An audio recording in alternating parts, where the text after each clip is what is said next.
All right. Well, welcome back to the podcast, everyone. Today I have Justine Henderson with me, and I am so excited to have her on the podcast today. If you are not familiar with her, she is an amazing Western photographer from the heart of Kansas. And she is so talented within her space, whether that be Western photography or Western weddings or couples or brand photography or just kind of a little bit of everything else in between. I am so excited to have you on here today, Justine. Just share a little bit more about you, your story, where you're from, what you do, all those sorts of things. Yes, absolutely. First, I'm so excited to be on here as well. I am low key a podcast geek, and so I was really excited when you started this because I've been following along each week, and I'm really excited to see where you take this podcast because every person you've had on so far has been so interesting, and even I learn something every time I listen. So I'm super excited to be on today. My name is obviously Justine Henderson, and I am the owner and the one woman behind Open Triangle Photography. I am originally actually a Northern California girl. I grew up about an hour and a half to 2 hours south of the Oregon border. So we are at the very, very top of Northern California. I grew up on there. I grew up in there on commercial cattle operation, so cow calf operation. I've been born and raised in that industry, which is something that's really shaped me into who I am. So growing up on ranches, I was always submerged within the Western industry. I showed 4-H and FFA growing up. And so that was something that I always kind of had a foot into my whole entire life. I actually didn't start shooting until I was in high school. My mom was a photographer growing up, and she would take like a wedding or two a year. She shot pretty much everything on film. And then when things went digital, was when she kind of thought like, okay, maybe I'm not so into this. I don't love all the digital stuff. Film, I think, was one of her like true loves. So when things really shifted to digital, she kind of pulled back. She did buy a digital camera, but she pretty much used it at home, documenting our life.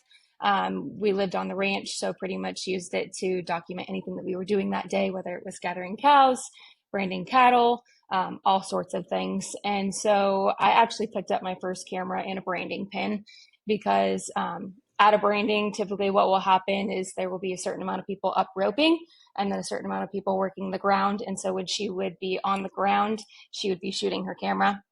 And she just decided one day that she was like, you know what? I'm just going to get up and rope. I'm going to stay up and rope. I want to rope all day. Here's my camera. And I had no idea how to work the thing. I just made her leave the settings how they were. And I just kind of shot.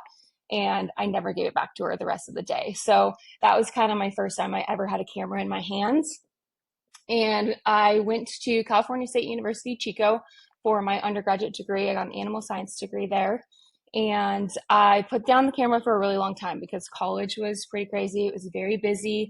I worked 1 to 2 jobs while I was a full-time student, and then I livestock judged, which is another job in itself. So I put down the camera for a really long time.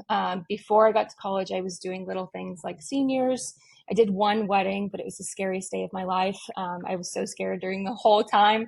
I was scared I was going to lose the photos. I was scared I wasn't doing things right. And so I only did the one, and it was for a family friend. And so besides that, I pretty much just did seniors, families, portraits, kind of played around with it, and then basically just documented my life on the ranch. And so all the things that my mom would have done, like taking pictures of us branding or gathering, or literally I would take it out and just go and take pictures of the cattle on the back pasture. And so when I got to college, I put it back down because I just got so busy. And then when I graduated, I moved to Wyoming. I moved to Saratoga, Wyoming, and I was a calving intern there for the CSU Beef Improvement Center. And so basically, I just calved out heifers and cows for a full spring, which back home we are fall calvers. And so that was a huge culture shock for me. I just was so amazed at why people would calve in the middle of the snow. And now I get it a little bit being here in the Midwest for a long time. But I was like, why would people put themselves through this? But I did love every part of it. And so when I went to Wyoming, it was beautiful. I lived in like the southern central part of it. We lived along a beautiful creek, a beautiful river, and everything was just like so picturesque. And I was like, oh my gosh, this is just like, I can't believe I live here. And so I actually started taking pictures on my phone again because iPhones were um, really, really popular at that point, and they could take really good photos. So I didn't actually pick up my camera, which I think taught me a lot using my iPhone pretty much everywhere. And we were horseback a lot. And so I didn't want to have to pack my camera everywhere. And so that kind of sparked the love a little bit again that I had lost in college. And it was easy that I was in a place that was literally just drop dead gorgeous. And so I was like, how can I not take pictures? And so I would break out the camera every once in a while, when it's snow, I would go and take pictures of the horses and just kind of reigniting that love that I had for photography without any pressure to do, seniors or make any money off of it. And so that was kind of one of the turning points to where I was like, wow, I really miss this. I want to get back into it. So once I was done living in Wyoming, I applied for a graduate position at Kansas State University and ended up getting that position. So I moved to Manhattan, Kansas. So I attended graduate school for about 2 years. And then at the end of that 2 years was COVID. So 2020 would have been the end of my graduate career. And obviously, everybody knows the world kind of shut down, and all the graduate students moved home. And so we did our work from our home basically. And I was living on a feedlot at the time. And I had actually seen a photographer that had shot my best friend's wedding like years ago. She got married in 2017. And I've always followed her stuff. I just loved the way that she created and she captured things. And she was selling used gear. And I was like, I think this is just kind of like that meant to be moment where I'm like, I didn't have the funds and the finances to invest in new gear. I knew that that wasn't a possibility for me because at that point I didn't have any income besides a graduate assistantship. And we both know that that's not a whole lot of money either. So I think that used gear was my route. The only thing that I had was the camera that my mom gave me, and that was a Canon Rebel TI1, which if you know the series, yeah, the one is so old. I think it came out, I can't even tell you when the TI1 came out. Like 202, maybe, years ago. Super old. So I was doing like little things on that, and I just wasn't getting the picture quality that I knew I was supposed to be getting. And so I was like, you know what, this is just meant to be. I messaged her, and she was selling a Canon Mark III with a 50 millimeter lens.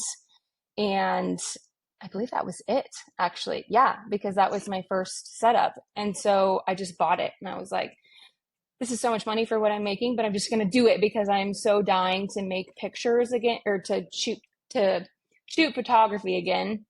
And so I did it, and she sent me it. And I basically just started from the bottom because when I was shooting back in high school, I didn't know anything. I wasn't really teaching myself. I was just kind of shooting on auto and, doing the basics and just worrying about getting my composition right and making sure the picture is not too dark and things like that. And so it was COVID, and so it was perfect. I just dove into the world of YouTube and basically self-taught myself and started, doing a little bit of model calls. And I was living on the feedlot, so I would literally just take it outside and shoot the cattle in the feedlot, and the horses were in the back pasture, and so I would shoot the horses and all that sorts of stuff. And so it just kind of like grew and grew. And then by the end of 2020, I was like, I could totally I call it my side hustle, but it's basically my part-time job now. Back then I was like, this could just be a little side hustle.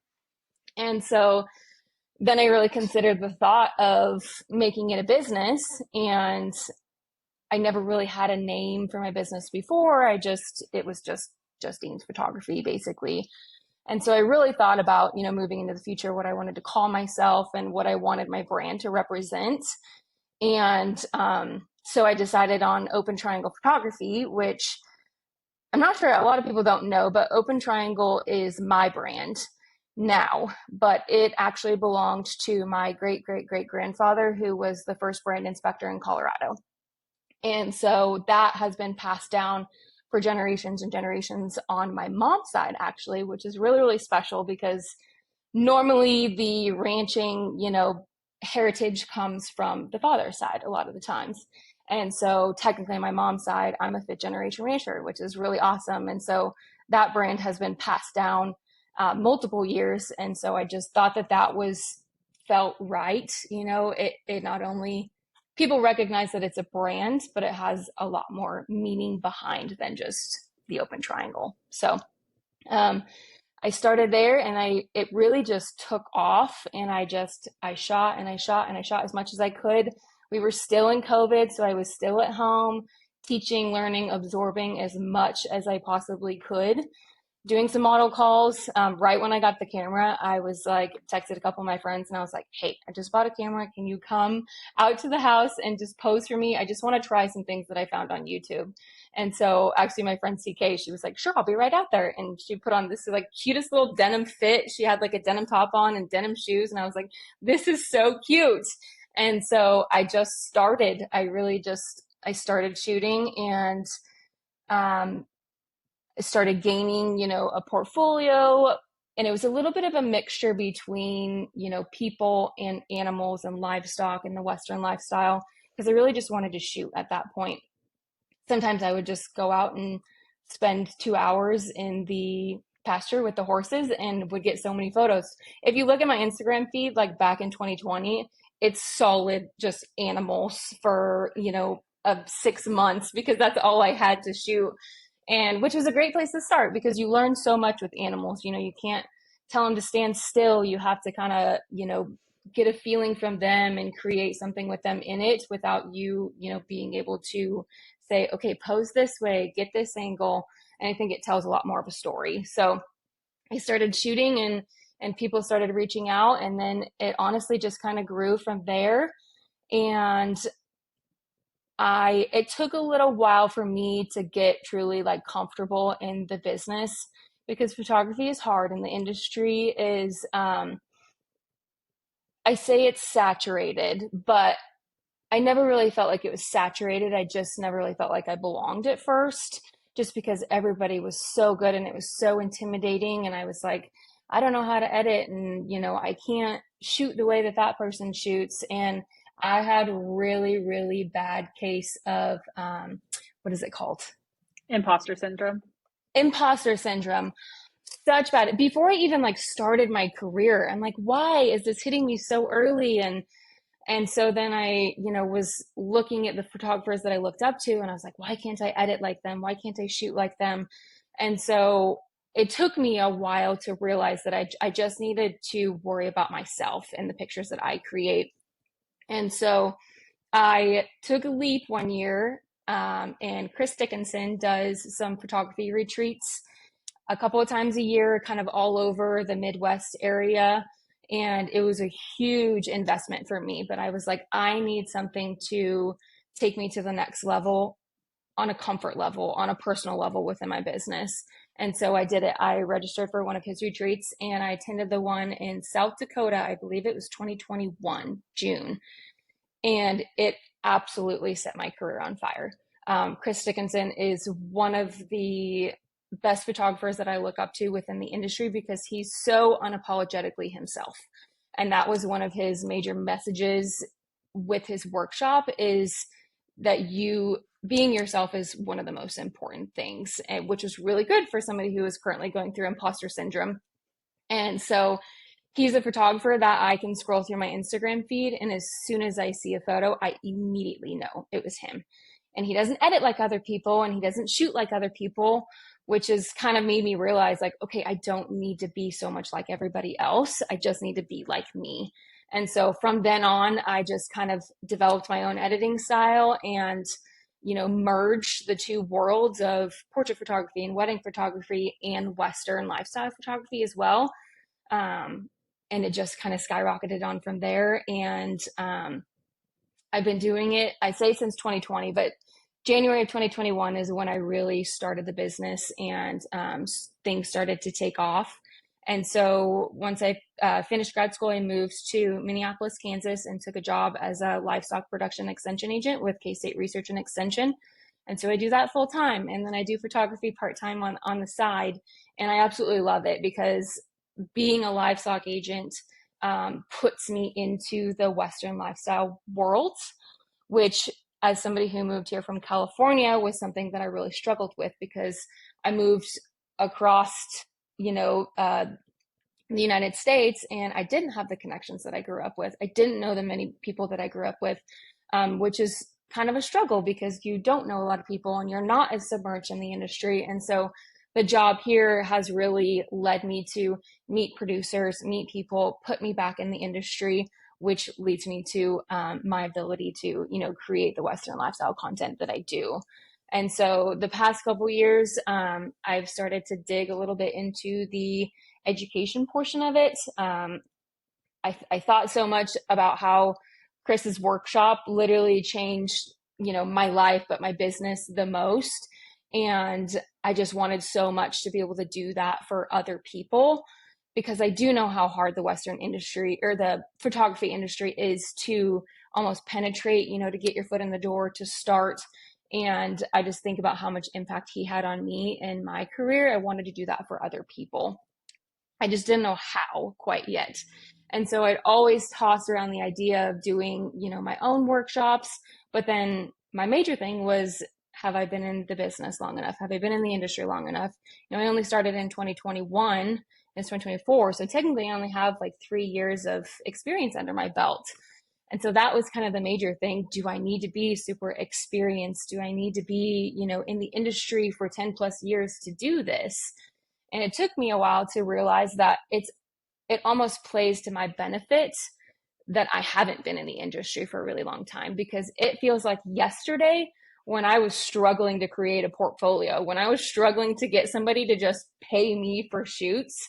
And so I just thought that like I'm in the prime time to do something like that because I still understand what that feels like. I still understand what it feels like to be a new photographer. So I started, some workshop and content shoots, and we can kind of go into that next. I'm probably going to talk forever. So yeah, that's kind of where I'm at and how I got here. Oh my gosh, that was so well articulated. Thank you. That was no, it was absolutely amazing. I loved hearing more. Like, I personally have been following you for a long time, and it's one of those things. It's like it's so nice to have it like all laid out. Like, you have it explained on your website and your about you page, and you see it every once in a while on people's profiles and stuff, but it's so nice to like get the full like kind of this is where I started and this is where I'm at type of thing. So thank you Right. so much for sharing all of that. Absolutely. And I relate so deeply on your brand because that's how Showboat Media Co. came about too. Mm-hmm. I started with just like, I think it was like Lauren Marie Photography or something like that back in the Yeah. day. And like, we all just use our Yes. names when we start out. And some people stick Yeah. with that, and that's great. It wasn't for me. I was Which like, I want my name away from my business. exactly. That was my major thing too. I was like, I don't want my name associated with any part of my business. It was just something, I don't know, that I wanted. And I wanted to really create an image around my business and my brand. And I just feel like I couldn't have done that with my name. Yeah, exactly. And like for me as a woman in agriculture, I feel like it means so much to me to be able to take a legacy brand that my family has built and my dad has put so much heart and soul into, but kind of make it my own because it's my brother's legacy to take over the ranch, and I've fully accepted that. Like, that's not my future in agriculture. My fiance and I will obviously have cattle and stuff growing up, but Mm-hmm. I have my own space, and I love that I was able to bring that into my photography business. And it kind of almost made it a little bit easier on myself because I was like, hey, I'm just going to take our actual brand and pop it over here. And yeah, it made it really easy when I was creating a logo and things like that because I didn't have to create Yep. anything myself. Absolutely. Yeah. And I know Yes, like you absolutely. probably relate a lot to the fact that like being able as a woman in agriculture to kind of create your own thing while also carrying on your mother's legacy that she started instilling in you very young, but then also being able to carry on a fifth generation legacy within that. Can you talk a little bit more about that decision and kind of like how that came about and just like things like that? Yes. So, as I have mentioned before, my roots are so deep within agriculture, and it's something that I'm so proud of. Like, I could literally talk all day about my heritage, the culture, the industry, the lifestyle, why it's so important, why it's so important that we live on. And so, when I was deciding on kind of where to I guess, steer my brand and my image with it around the business, um, agriculture was like the obvious answer. And not just agriculture, but more so the Western lifestyle. Agriculture is a really, really broad term because there's so many things that can be encompassed in that word. And so when I talk about, my brand image, I really hone it down to the Western industry, because growing up and being raised on cow calf portion, it's a very small portion of the agriculture industry. And so that is something that just kind of like, I feel like it flows through my blood. And so it's so easy for me. It's something that's so easy for me to be passionate about. And that's what I wanted to have be really important when I was deciding to take that step. And kind of forming that and merging that into the women's role within agriculture is also something that I'm super passionate about as well. I grew up obviously a woman in ag, and I grew up on a very traditional cow calf ranch. I call it the John Wayne tradition. It's the very rope and drag your calves to the fire and all that kind of stuff, which is really, really wonderful. It's amazing, and I would not have traded it for the world. But growing up as a woman in that kind of industry is very difficult. Don't get me wrong, I grew up around some amazing men and was raised by amazing men, but there are certain people who, always believed that a woman has her place and it wasn't in a branding pin.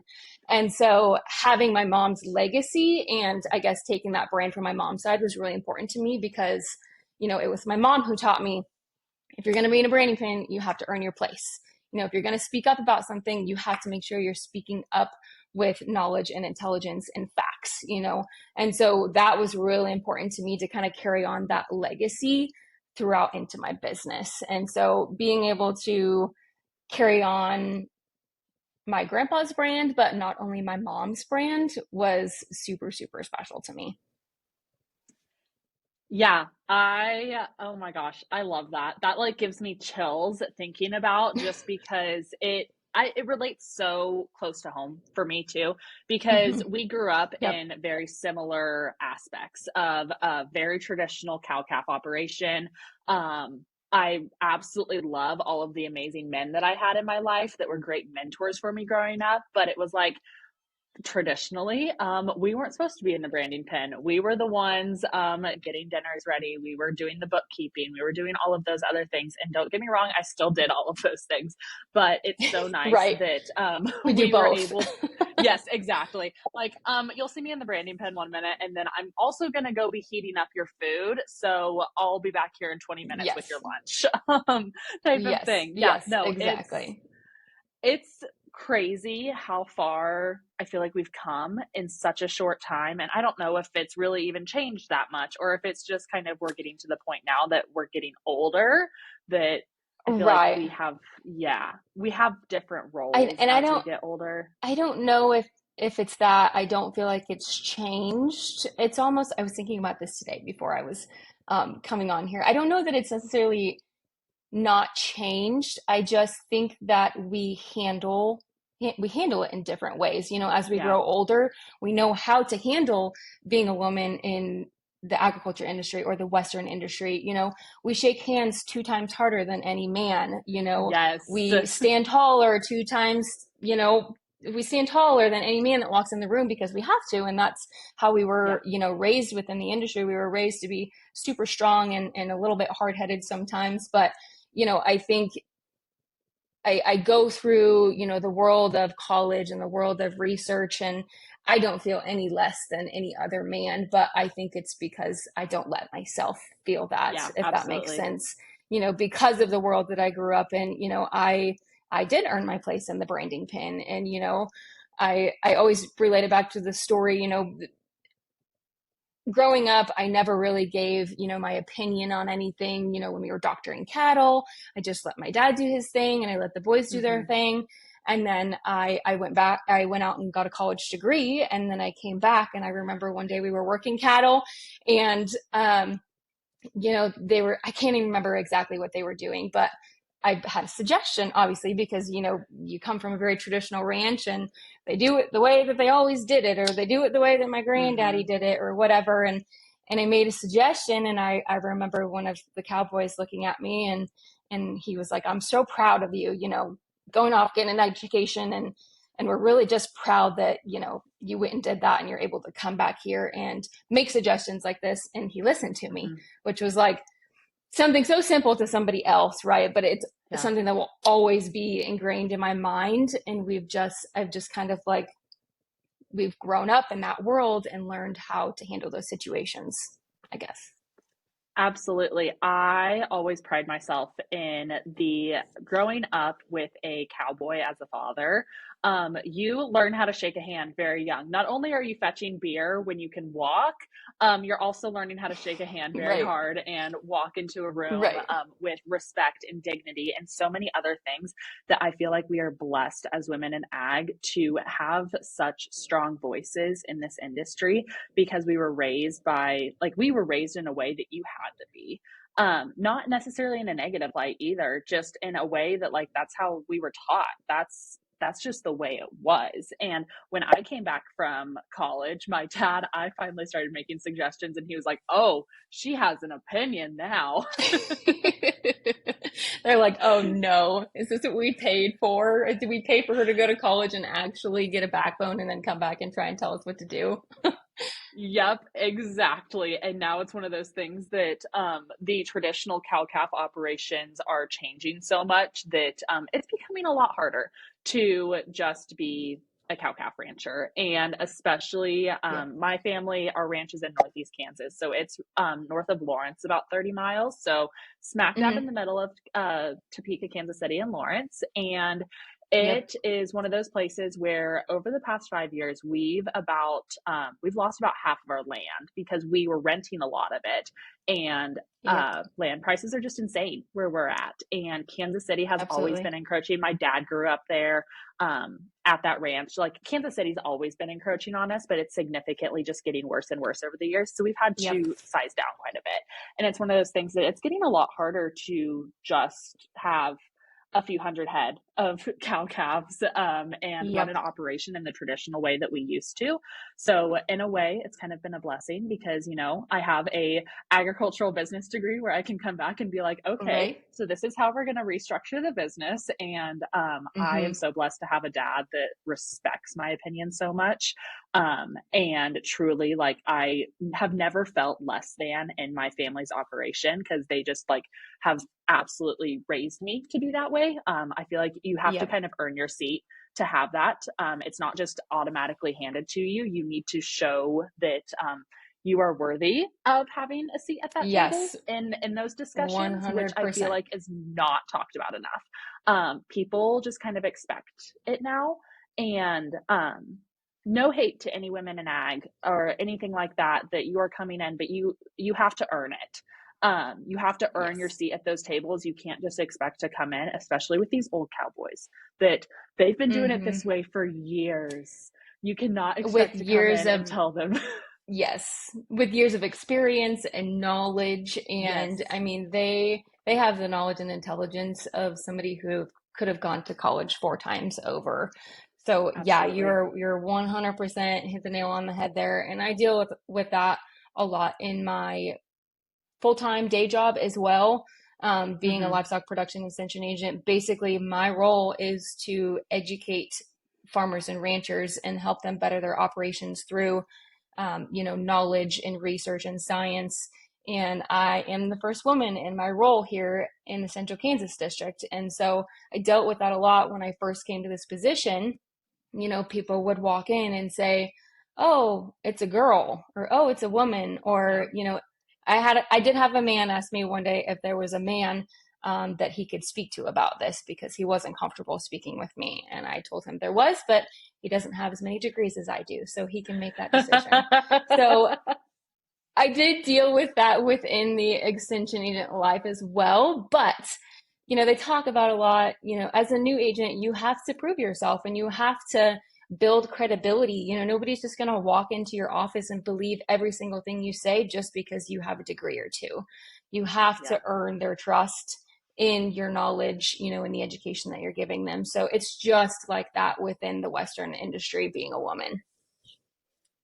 Yeah, absolutely. You couldn't have said it any more perfectly that you truly do have to earn it. And just the exact same way that I feel like young men have to earn it too coming back from college. I know Mm-hmm. several people that they've gone back to the ranch and they have to earn their spots back on the ranch. They can't just come back home and Yep, expect that the ranch is going to sustain them. They have to, if they're going to go to college, they have to go and learn something that's going to come back and make the ranch more money, type of thing, because the ranch has absolutely. to make more money in order to pay your salary. So Yes, yes, absolutely. it's the exact same way. I I have loved talking a little bit about just like kind of like the background of ranching side and all of that stuff. I would love to hear a little bit more about how you as a photographer decided to you have a very successful business and could probably go full time if you wanted to, but still have your extension agent job. Talk a little bit about that decision that you've made, and you've touched on it a little bit, but I'd love to hear a little bit more about Yes, absolutely. So, one of the most common questions I get is, why don't I go full time? People ask me that all the time, and my fiance actually teases me that I have two full time jobs, and not one full time job and one part time job. So, going full time, I mean, it's definitely something that I have considered. Um, the only thing is if I were to go full time, I would probably not have my extension agent job. And that is one that just brings me so much joy that I'm not quite ready to give that up yet. And I'm not sure that I will want to give that up in the near future, just because, I get to work with producers every day. I get to work with 4-H kids, FFA kids. I get to be involved in both aspects of that industry. And I think and this is just me personally, because I've listened to, a lot of podcasts about people going full time and how, it doesn't change the way you look at your business and it doesn't change the way you look at your income. To me, I think it would, just because having your sole income dependent on photography is something that would really scare me, just because there's always that question of, will it sustain me? And my fiance is a farmer and a rancher, and so me having that off farm job is something that gives us a lot of security, and comfort in our daily lives. And I think keeping photography and Open Triangle part time, I say part time with quotation marks, it makes me love it even more, because it's not my job, it's my passion and it's my hobby, and it's what I do in the free time to, make me lighter and fill my soul and my heart and things like that. And so I think pushing that to be full time would really change my perspective on the way I look at my business. And I can maneuver, busy season, and I can maneuver burnout really easily now, because all it takes to cure a burnout is to take a few less sessions a month, which is what I'm doing this year. Last year, I got really burnt out just with sessions and my full time job and weddings. And so this year, I'm approaching it. I'm only taking 5 sessions a month, and 2 weddings a month. And I put in the 2 content / workshop shoots in June. But that spaces things out to where I go to a shoot excited every single time, because my income doesn't depend on it, and I'm just like ready to get with my couple or get with my senior or my bride and groom, and I'm so excited because I'm not worried that my income depends on it or it's my full-time job. And I think it keeps me in love with that job is what it does. That's not to say that I won't go full time sometime, but I think that's why it works so well for me right now, is because to me, I have 2 of the best jobs in the world, and I'm not ready to give up either one of them yet. Yeah, that makes perfect sense. And I think that I needed to hear that a little bit myself too. It's crazy how sometimes I'll come on here and I'll ask questions and it's like, actually, this is like just a coaching call conversation between for Right? me. And hopefully someone else Yes. gets something out of this because I still have my Mm-hmm. full-time job too. And it's one of those things that looking at my spring schedule and navigating busy season and all of those things, I kind of needed to hear that too because I am in a position where I'm not ready to give up my career yet. Right. It's one of those things Absolutely. that I'm a very goal oriented person and a really Mm-hmm. high achiever. And I Yes. love having my photography business grow and expand and be super successful. But having this podcast and like everything else, and this podcast has turned into like a full time job too, which I was not expecting. I was like, Oh, this is I supposed don't to doubt be it at fun. all. I'm like, this is supposed to I be my don't doubt fun it at side all. thing. Yeah, it's crazy. But it's one of those things that I feel like it allows me to be a lot more selective with the projects that I do take on because I am not fully reliant on it of like, okay, this may not be my ideal couple or my ideal wedding or my ideal client in any way, shape, or form, but I need the income, so I'm going to take it. It's no, I have my income Absolutely. and it allows me to have just so much more flexibility and freedom with that right now. And I'm in the same boat, not to say that I won't go full time, but it's one of those Mm-hmm. things that right now, for where I'm at in the season that I'm in, it's so nice to like, before we hit record, we were talking about renewing creativity during busy season and just things like that. And it's like, I love going to shoots and being like, I am genuinely having so much fun right now. Like Yep. this is just fun and renewing to my soul. It doesn't feel like work. And I feel like there is a little bit of that fear factor in there of if I do go full time, am I going to like, where am I going to decide to go with that? And like, what Mm-hmm. am I going to niche into? Like all of these things and making sure that I'm still providing for my family because one of my biggest goals, like I just want to be a stay at home mom. But I want to be a stay Mm-hmm. at home mom that still provides for her family.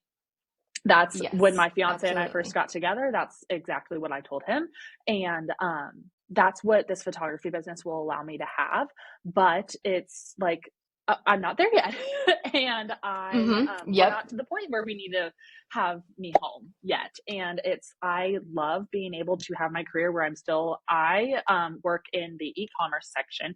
So I do a lot of, I'm not really rancher contact person for a lot of Mm-hmm. things. I do a lot of things with just like different big vendors and stuff, but I get to go to so many Right. networking events and meet so many people that I never would meet otherwise. And I get to work with my mom. Like my mom doesn't work at the business that I'm at, but she's at a like one of our vendors. She is one of our vendors, the Uh-huh. business that she works at. So I get to work with her and like go to work events with my mom. So I mean, I wish like I got to work with my mom. Honestly, that would be so awesome.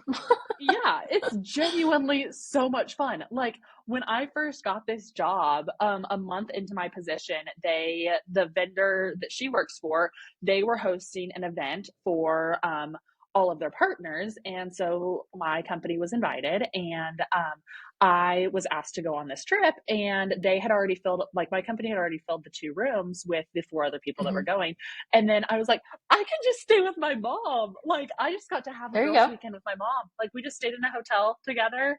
Like we were with 2 different companies just at the same work trip. It was the best thing Mm-hmm. ever. Like I was like, Yeah. this is so much fun. If I was just running around with I'm my camera, jealous. I wouldn't get to do this.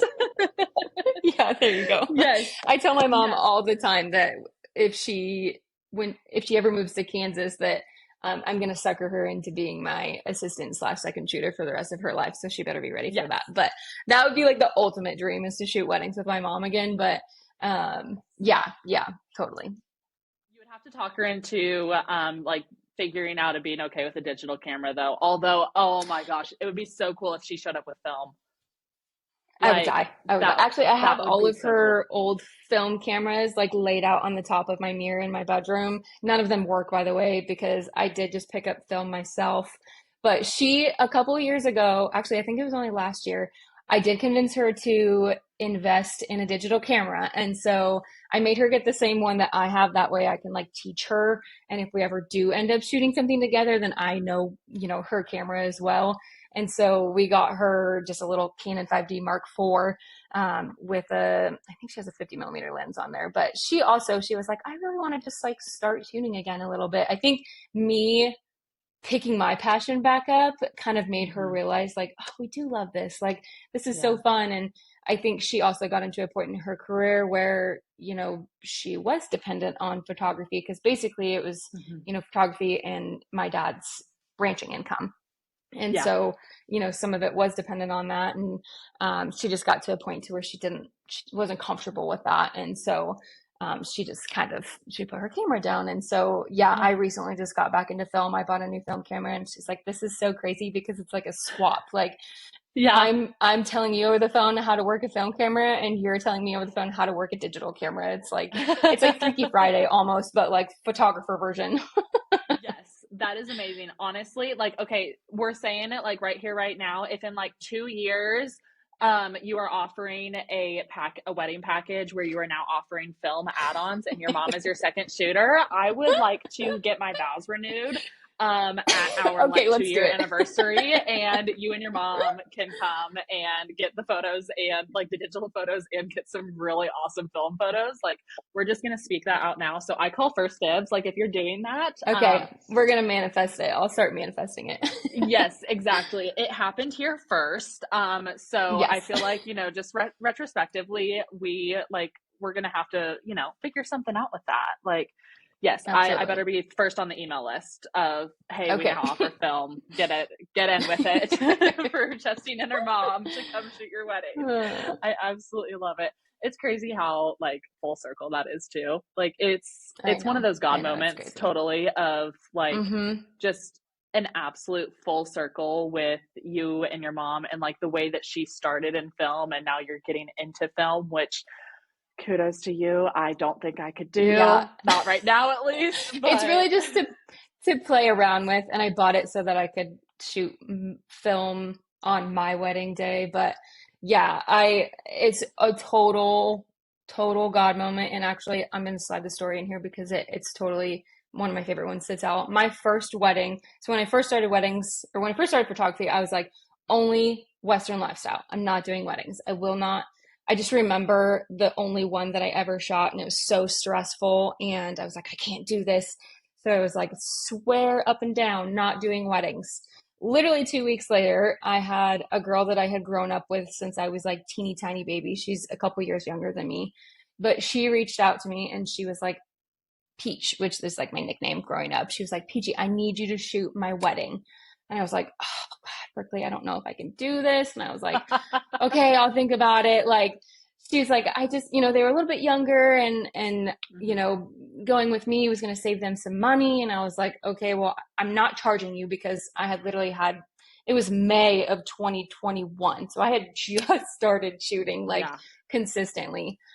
And the thing that sold me the deal was they were getting married at her parents' house, which my mom shot her mom's wedding at that house. And so I was like, Stop. so weird because it would have been my mom shot her mom, Kansas, at that exact same house. And then however many years later, my mom's obviously, her daughter shoots the other daughter. So I was like, I can't not do this. Like, I can't pass up on this opportunity.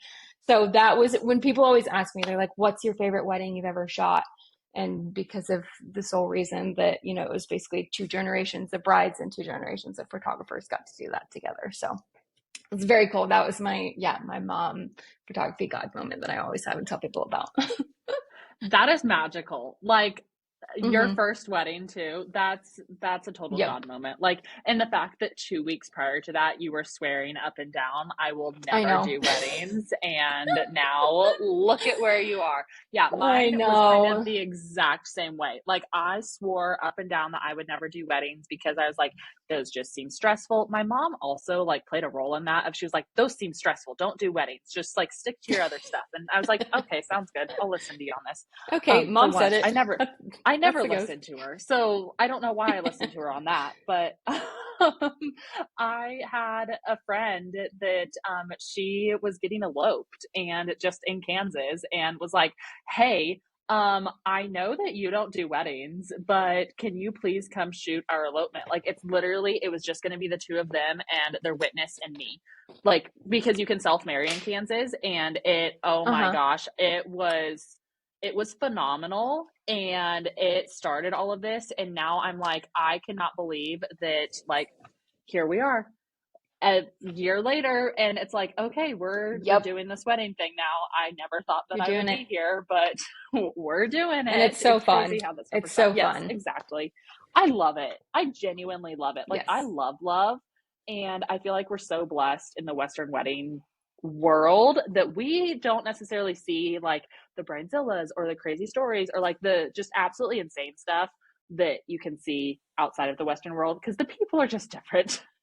And Oh, 100%. Everybody's yeah, always like, how do you do weddings? I'm like, I have niched down, not on purpose, but and it's not even just the Western industry, it's anybody, related to that industry in a yeah, way. They're just such wonderful absolutely. people. And I've been doing this for 3 years and I have not had one bad experience.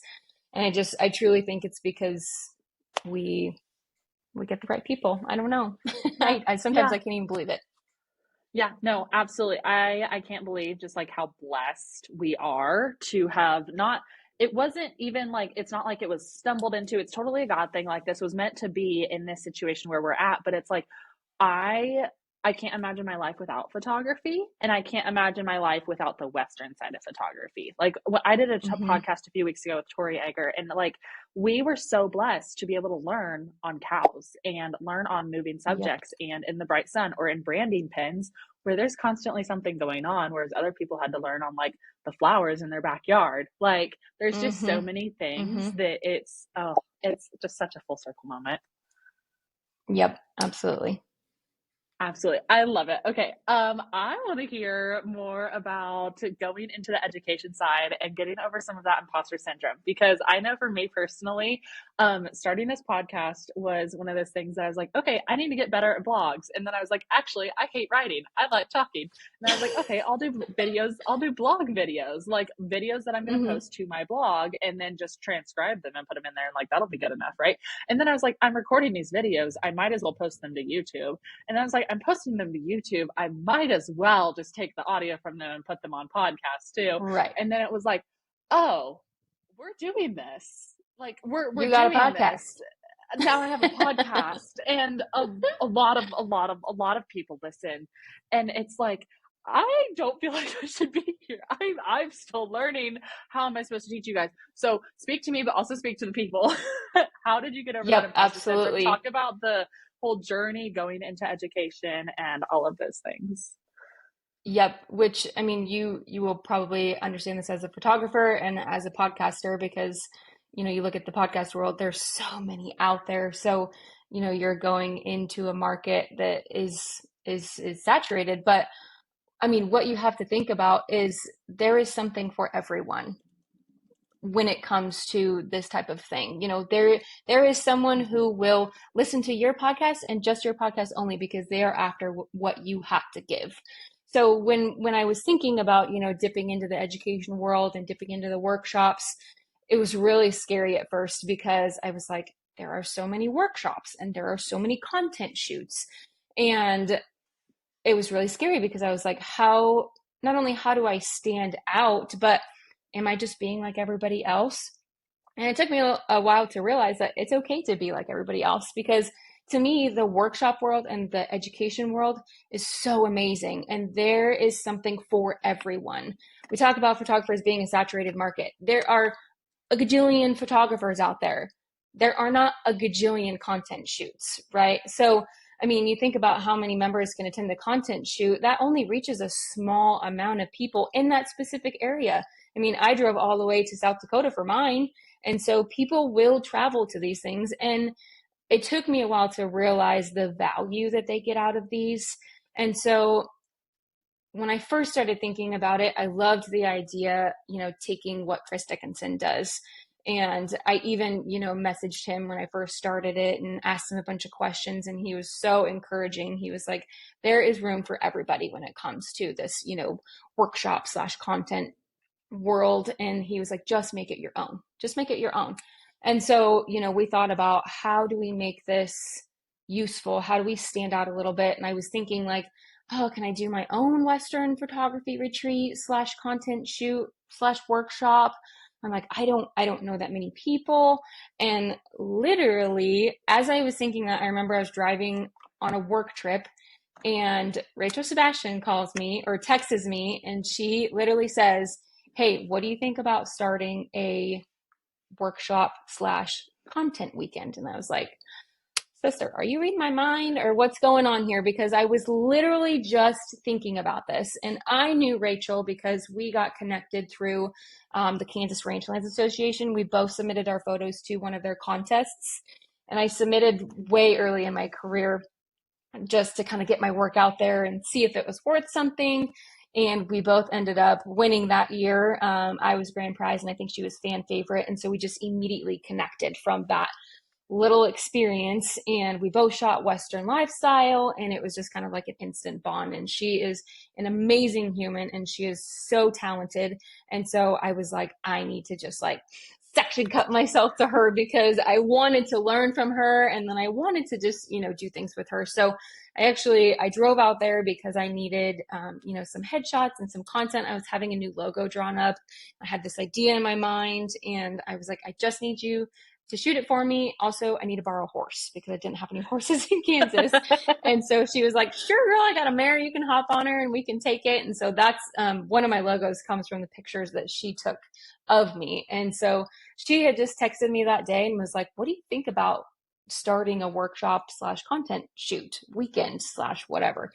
And I was like, I'm in 100%. And we came up with the idea of the West of East workshop and content shoot. And what that is a content weekend slash workshop. We call it both because a majority of it is based on the content, and the content is Western lifestyle. So she has a ton of connections out in the Western Kansas area, and she usually secures a majority of the models for us. And we put them in, Western scenes and basically invite photographers to come in and capture that content. And usually it's people who don't normally have the ability to shoot that kind of thing. And so this gives them that chance because there's so many people out there that want to shoot Western lifestyle. They're just not exposed to it. And a content weekend or a workshop is a wonderful way to get that content and kind of get your foot in the door. And so we started that last year. We'll be doing our second West of East in 2024 this year, June 7th through the 9th. And it's a 3-day workshop, and it's about 70% content and 30% education. Education in the realm of, we talk about not so much as how to work your camera and how to take the picture, but how to create the story, how to create the scene, how to create an image that's going to let somebody that's not involved in the Western lifestyle get a little piece of the world that we live in. And that's a whole new education realm in itself, is teaching people how to tell that story with just a picture. And so we started that last year, and we're really excited to have the second one where we text each other like every other day. We're like, can it just be June yet? We're literally so excited. We can't wait. And we have some really, really great models this year. And I think that's one of those things that's just going to get better and better as time goes on. So that's one of them. And then I just this year started Women of the West, which we can talk about that later. But that's kind of how I came about the education portion of it. And how I ended up here. I just did it, really. Yeah, I am actually attending their workshop with her and Rachel in June, and I am ecstatic. We were talking about it again at the beginning of this call, and I keep on looking at my calendar, and I look at it and I'm like, oh, I'm so excited. Like I cannot You're like, wait. is it June yet? Yes, exactly. Like I am just so excited for the amazing connections, getting to hang out with both of you for an entire weekend. Like, yes, please. And then it's also right smack dab in the middle of spring show and like busy season for me, because I have a spring show pretty much almost every single weekend for like 3 months, and or a regional show or just something. And so I am so excited to get my creative juices flowing again during that season, because there's only so many backdrop photos I can take without going crazy. and feeling like Absolutely. I am just like a robot over here telling someone how to set up their calf. And so I am ecstatic to have a forced break during my busy season, and I have no other shoots during that time. And I'm so excited. And I'm so excited that you and Rachel are doing this. And I cannot wait to get in on all the goodness and hopefully get a podcast recorded even while we're out there and talk a little bit Oh, more yes, that would be about all awesome. the things. We will have to do it. I mean, we're going to be in person, like, and we're going to have our cameras. I Yes. can bring Oh, my yeah, mics, and that would be we're going awesome. to have to do it. Yeah, and Like, get us. Rachel and I can talk forever, so we won't have to Yes. set aside a whole afternoon for that one. Get us a bottle of wine or like some Oh margaritas God, we might and need a whole day for that. be like, hey, actually, this file is going to be entirely too large to post anywhere. So we're just Yeah, going to go live, and or we're going to like there you have to go. record it on 4 different cameras because our cards are going to get too Absolutely. hot and it's just not going to be possible. So Yes. yes, Yes. it's going to be so much fun. And I know that I personally have just learned so much from you, especially as far as like the just gaining confidence around showing up on social media and showing up as someone who is a little bit different in the space and still trying to like figure out my brand, but still showing up while I'm figuring out. And I feel like that's the beauty of kind of where we've come to as photographers in social media of like it's less curated now and it's more just like, hey, this is my real life, this is like the real shit that we're going through, and it puts a lot less pressure. And that's a reminder to myself that like I need to go post on Instagram today because I haven't, because I've been recording podcasts all day. But Yep. it's like just show up, and even if you don't have it all figured Yes. out, that's completely okay. Just show up and start creating, and you'll it will the pieces will fall, you will figure it out. And yeah, I love gaining that inspiration from you, and I feel like you're such an amazing person to gain that from. Thank you so much. Yeah, showing up has been hard, and I think that I've actually taken a page out of just the Western lifestyle. I don't say influencers because it's more of the Western lifestyle people who have started to show up on social media. And to me, they are changing things that I don't think that they understand. They are changing in the best way, like giving people just a little peek into our lives Mm-hmm. can do you so much good because I think, as a client, they want to see that their photographer is a real person. They want to see that I'm just not some curated Instagram feed that, they find and that I'm real and that, posting my personal life, they get a little bit of snippet of who I am because a Mm-hmm. lot of times, a client for a bride and groom, you sometimes meet them only once or twice in person. And so trying to show up and show my face and a little bit of my lifestyle, behind the scenes of my extension job and, the ranching Mm-hmm. industry and the farming lifestyle, it lets them know that I'm a real person and that, I'm just like them pretty much. And I'm not some, social media robot, but yeah, that's kind of, I've been trying to do that the past few years. Yes. Well, I would love to talk about your personal retreat today. This podcast probably won't release for a few weeks, but today was the day that you released it and it sold out very quickly. I know because I just went and watched and just like was kind of keeping check on how you're doing with that and all of those things. So, talk a little bit more about deciding to kind of branch off and do your own little mini one and just, yeah, that side of it. Yes. So, I guess it stemmed from just a little idea. And I guess, my job and who we are as women in the industry, um, I don't know if it's just me, but I crave like community and connection and almost just like socialization, I guess. And when you live in a little town like I live in, we don't get that very often. And so aside from photography, I have tried to do that within my community. I'm on the Ottawa County Farm Bureau board, and so there are a couple ladies on there that one day we were like, let's just start a women in ag group to where we can get these women that all are married to farmers or all date farmers or all have farmers as dads, get them all in one room and create a community that they can depend on and they can count on. Some of these women are running the farm and ranch themselves. Some of them are, the sole provider, the sole decision maker.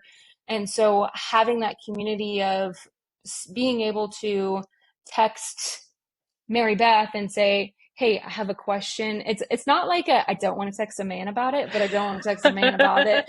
So giving them that ability, that community and that group to depend on, and I think we really don't realize how special something we are, or how special the thing that we're creating is when we're doing that.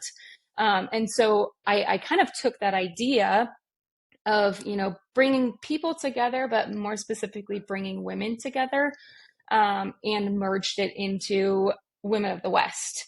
And I really did myself a solid by naming this one Women of the West and that one West of East, because I get them jumbled up in my mind sometimes. But naming it was hard. I was like, what do I name this? I thought about Cameras and Cowgirls, or things like that, and I just felt like Women of the West was such a powerful name and had a powerful meaning behind it. And so what Women of the West is basically is it's a content weekend. It's not necessarily a workshop, because there's not going to be a ton of focus on the education portion of it, just because I wanted to focus on the content part of it. And what the content part of it focus on is basically women of the Western industry. And I have actually made it a female only content shoot, which I wanted to give it this vibe of like a girls' weekend almost. And it's a girls' weekend of creators. And so there's 10 participants, and I released it this morning at 8 a.m. and that sucker was sold out at 8:06, and I'm pretty sure I blacked out at 8:05 because I looked at it and was like, oh my God, this is full. Insane. And I wanted to make it attainable and affordable for people, because sometimes content shoots and workshops can get to be very big investments. The West of East is a big investment for people. And so I wanted to give them something achievable, especially for newer photographers. And especially for women, because, most of the time we're moms and we have kids, and a lot of times we have other jobs. And so I didn't want to make it this, hard thing to attend. And so I tried to make it affordable, and I tried to open up a lot of spots, but I think I needed to do a few more, but and so basically all of the models will be women besides one, because we'll have a couple. And so Bella and Justin will be here. And I more so wanted the couple because I have so much fun with doing couples. And so I wanted to kind of have a fun little shoot in there. And so what it is Friday, basically, I have a couple of models that will come up, and that one will be more of like a cowgirls shoot. And so they will be just in cowgirl ranching clothes. We'll have horses. We'll take them out to the pasture and we'll shoot and kind of tell a story. A lot of the times in content shoots like that, Western content shoots, you see men in those positions. And so I wanted to make it very woman focused and tell the story of a woman's place in the industry. So that'll be Friday night. And then also on Friday night, my friend Sydney, who is a saint, she just had a baby. And so she is going to bring Pistol with her, and we are going to almost do like a motherhood, mama and baby cowgirl shoot. I have so many images in my mind, like bouncing around, that I want to do with her. And Sydney's wonderful. She basically, I showed her a couple inspo pictures and she was like, I'm in, this is so cool. But basically what that is doing is it's representing a woman's place in the industry, which is both in the saddle and then with your kid as well too. So, I probably think about it way too much, but to me that has such a powerful image and a powerful meaning. That was, the basis of the shoot. And then Saturday morning, we will kind of highlight Western fashion. And so I have a couple of models that are going to come up, and they will be wearing brands from boutiques who are women owned and women ran. And so we're going to do that. And then in the evening, we're going to do the couple shoot. So Justin's the only boy allowed, but we're not telling anybody. So we're going to do the couple shoot. And then Sunday morning, I have two models and they are going to do more of like a cowgirl bride photo shoot as well. And so that's basically what Women of the West is give people the opportunity to build a community and to build connections with other women within the industry.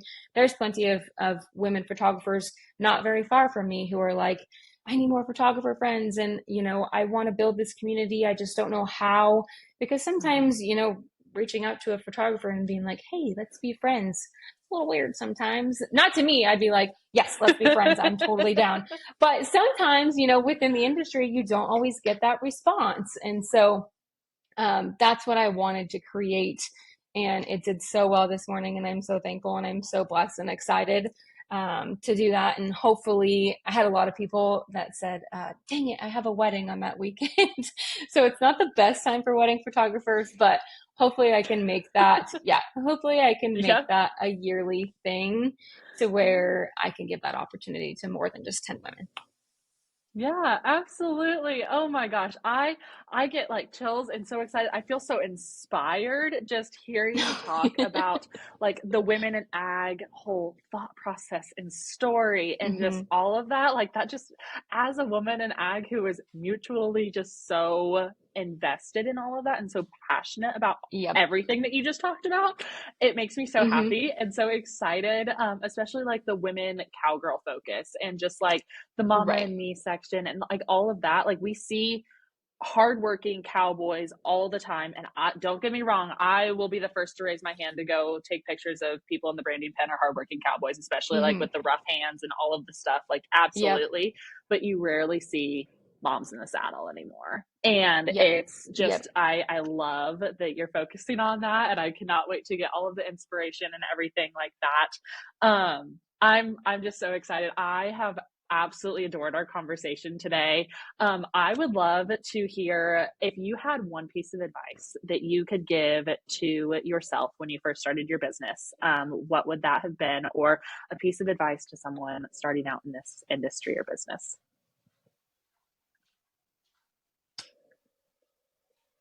Oh, this is a hard one. I could go on even further about this one.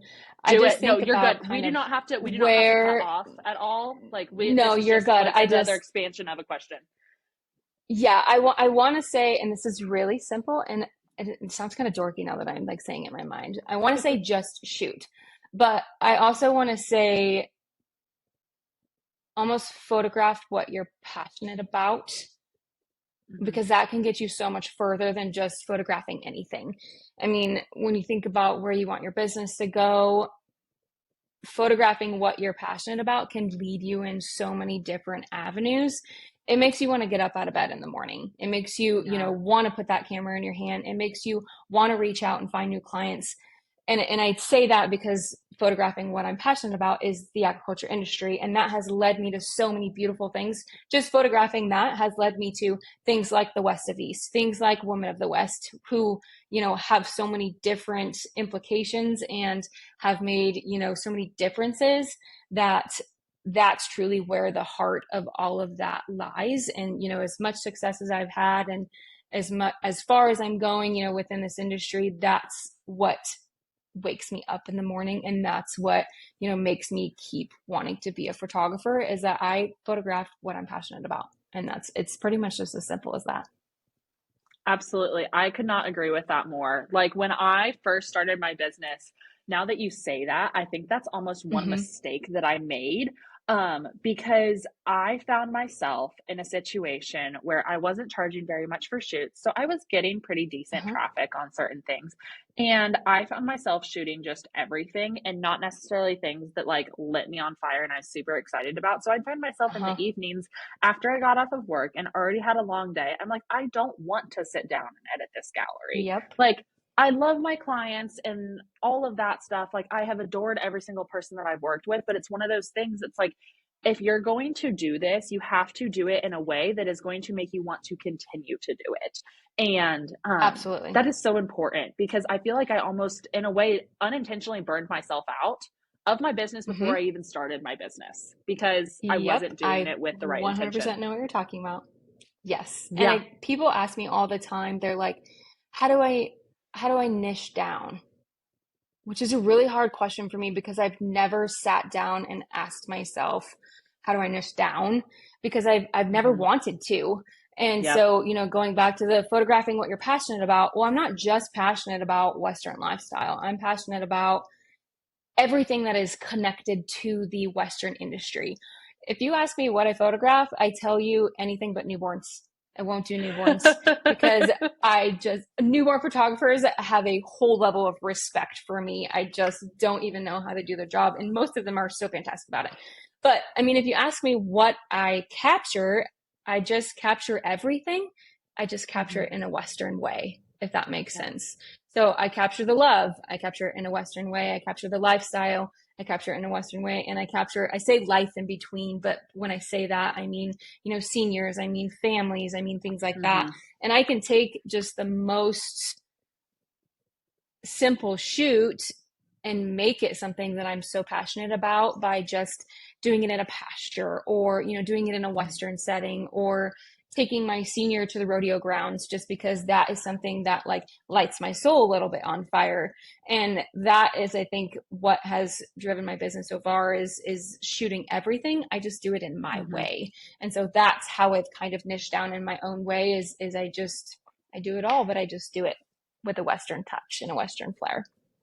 Yes, absolutely. I truly adore that and that thought process because I feel like, especially in the education world, we see a lot on TikTok or Instagram or through podcasts of like, you have to niche down, you have to niche down, you have to niche down. And I just had this conversation with Whitney Whittaker. I just had this conversation I've Listened had this when conversation you guys with, were, yes, when you yes. guys were talking, I was like, oh my God. I was like, Whitney, this is what I was going to say on the podcast. But yeah, it's true. Exactly. I mean, Yeah. there's nothing fun about doing one thing to me. Don't get me wrong. There are plenty of photographers who are like, I am a senior photographer. That's all I want to do. I love that. If you are passionate, but that's probably what they're passionate about is the seniors. So yeah, when you guys were talking about that, I was like, oh my God, she's literally reading my mind right now.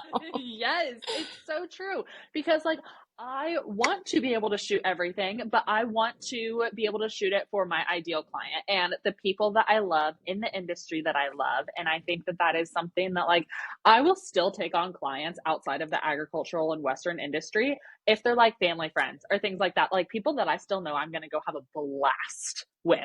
But Mm-hmm. it's one of those things that you need to make sure that as a photographer, you are capturing things that you are passionate about and that you're going to want to sit down and edit, that you're going to want to sit down and post about, and that you're like going to wake up for that shoot in that morning and be like, oh, it's like Christmas morning. Like, I can't wait. I'm so excited. And Yep. I know that that's going to be me when I'm driving out to Oakley and for the Yep. content day shoot. It's going to be Christmas in June for me. And It will be I'm Christmas in so, June. for everyone. Like Yes, I'm gonna all of have a them. bottle of wine in my trunk ready to go. Like it's gonna be so much fun. We're gonna have an absolute blast of a weekend. So if you were listening to this, both of the shoots are already sold out for this year, but I know put them on your calendar for next year for the one with Justine and Rachel, and then for Justine's herself, if you are a cowgirl in ag, put that on your calendar right now to be on the lookout for those for sure. Um, as we kind of like start to close out this podcast, I would love to hear what your personal goal is for the next year and kind of where you see your business going in the next year. So whether that be goals or just kind of like an outlook on the year, different things like that. I'd love to hear a little bit of your insight on that. Yes, actually, this is really funny because when I was listening to your podcast with Whitney's, she also, her kind of goals for the year was to kind of balance personal life and her photography life. Her more Mm-hmm. so because she's going full time or she went full Yep. time. Mine is just, I get a little bit better every year at balancing my Mm-hmm. full-time job, my part-time job, and my personal life. I still struggle at it sometimes, but I think moving forward this year, this year is a really big year for me. Actually, 2024 Mm-hmm. is probably going to be one of my biggest years yet because I have the maximum amount of weddings that I wanted to take. Actually, I usually take 10, but I took 9 just because I Yep. have both of the content weekends this year.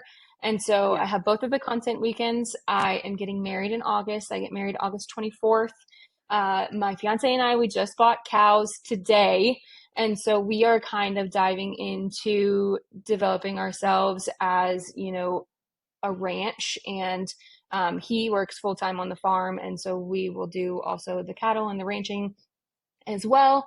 And, and then there's personal life, there's me wanting to attend church on Sundays and wanting to, go to baby showers on Saturdays. And so having to balance all of that is something that I really want to work on in the next year. And if not nailing it on the head this year, learning, how to balance those things this year so that I can implement them in at least 2025 or the year after. So, we talked about earlier, I only took 9 weddings this year, and I'm limiting my number of shoots a month to 5, which is not very many. To full-time people are probably like, wow, that's not very many shoots. But to me, that's a lot, because I do work from 8 to 5. And then a majority of the time, depending on the year, I have evening things with the work, and then I, personal life. And like I said, we're going to go to church, and I want to attend baby showers and do things on the weekends. And so I've taken the step to kind of space things out. And it's not honestly the shooting, the photographing that bogs up my schedule.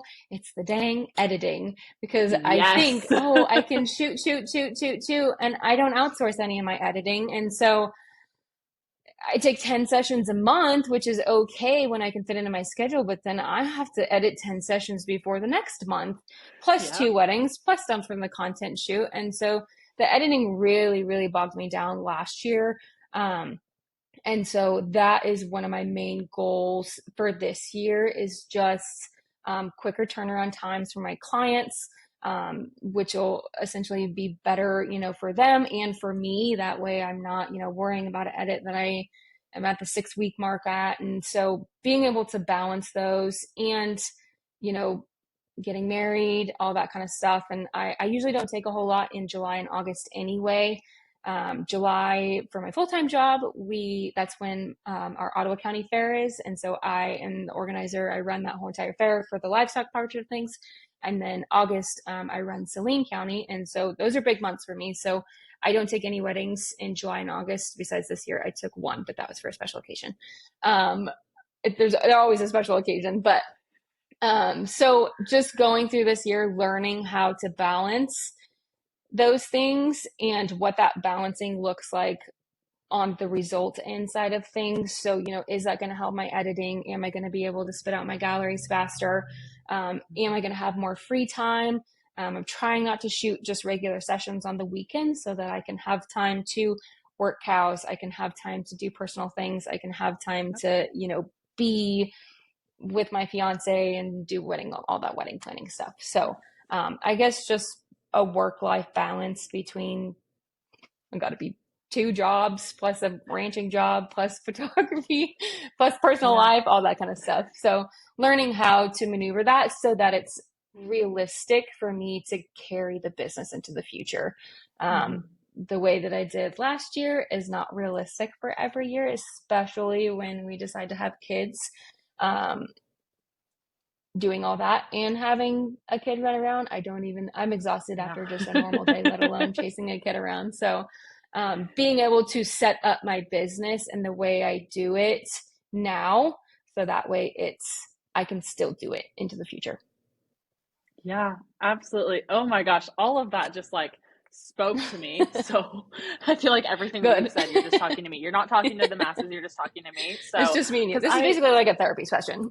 Yes, no, it honestly is, because I feel so seen with all of that. Like, no, 100%. Yeah, not alone, because I want to go to church on Sundays, and I don't really post about this, and I probably, I don't know, I feel weird posting about it, but I am my church's photographer. And so I go and shoot for my church every single Sunday and take photos for their media team and things like that, and volunteer in that aspect. And I absolutely love it. I love going to church every Sunday and doing that. My fiance and I lead a Bible study and life group of young couples, like young married couples. And we do that every single week. And I want to do all the things is my problem.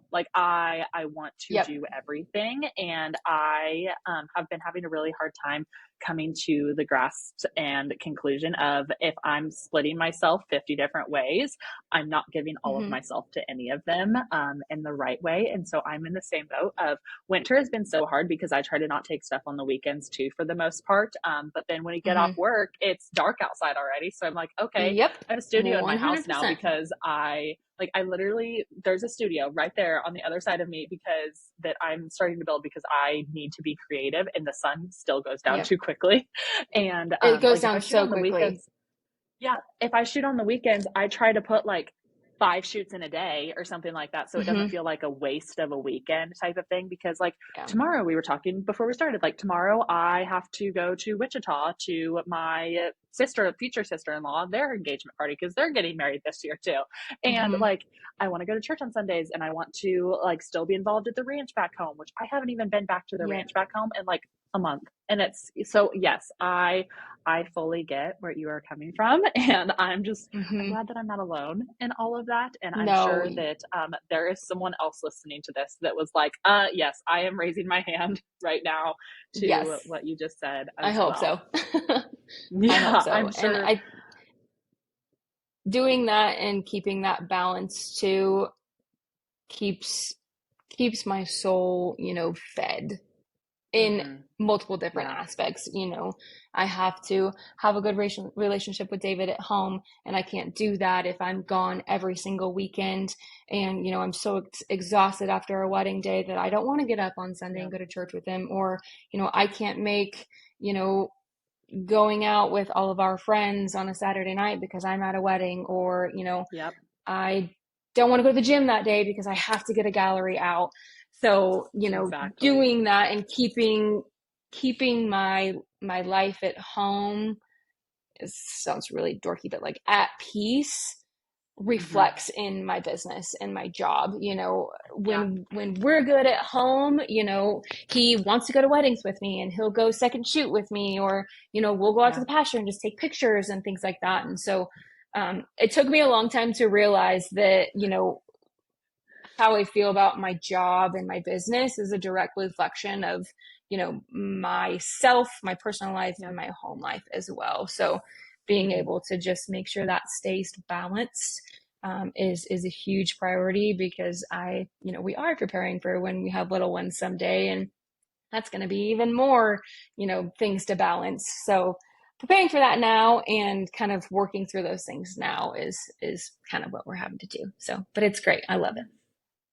I absolutely love that. Oh my gosh, we have talked about so many amazing things today, and I feel like we could probably talk for hours. We could. I told you And I was a talker, so yeah, and as cut everyone me knows, off. I am a talker as well. I just sit here and talk to the camera by myself every week. So yeah, I get it. I definitely do. Be fully prepared for when June comes around, everyone listening. There is going to be like a 3-hour episode release with you, me, and Rachel. And I'm actually having her on independently next week too. So I sent her a Snapchat today and told her I was doing this podcast with you, and she was like, "Oh my gosh, I'm on next week!" And I was like, "Oh my gosh!" yes.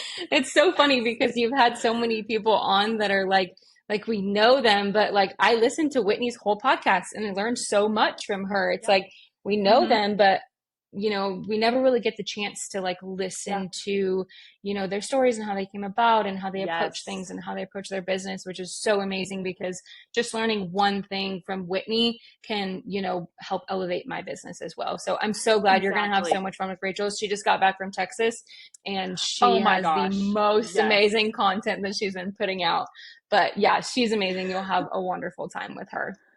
Yes, I'm so excited. And that's a huge reason. Like, I love just hearing people's stories and telling them, because as a photographer, even like with my photographer friends, sometimes I have felt guilt or felt bad, like when we get together talking about photography and talking about business, because I feel like, as I kind of talked about a little bit with Tori, like people will come in and sometimes try and use and abuse you and pretend to be your Mm-hmm. friend and just to get Mm-hmm. knowledge out of you. And it's like, I never want to show up that way to my friends and to the people that I know in the Yep. industry. So like when we're together, we don't necessarily talk photography. And so it's like, I've known several of these people for a long time, but I learned something new every single time that I have this conversation and like actually sit down to have like a formal interview. And so Mm-hmm. I'm so glad that you feel the same way. And yeah, Yes. I can't wait to keep this going, and stay tuned for June when we release an insanely long one with the three of us and all of those things.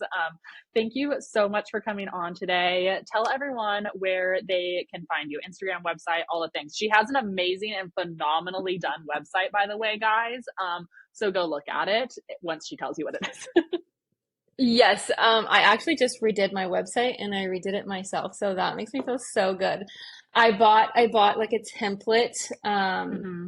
I can't even remember her name, but I that was one thing that I wanted to do this year was redo my website, and I just Yep. couldn't afford to have somebody do it for myself. So I spent Mm-hmm. about a month and a half using a template and redoing my whole entire website because I wanted it to be a little bit more professional than it was. So you can just Yeah. find me at www.opentrianglephotography.com. My website is there, and then I am on mostly all social media platforms, Instagram, Facebook.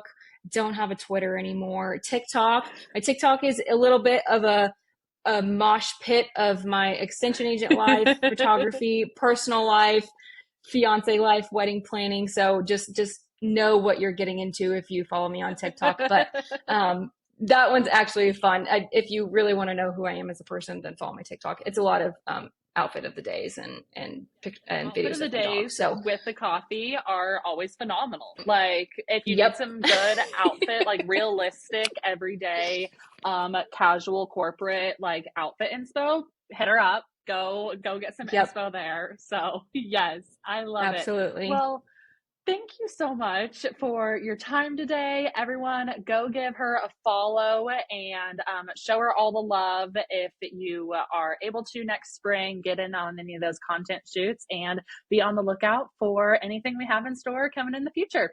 Have a great day, friends. Thanks for tuning in.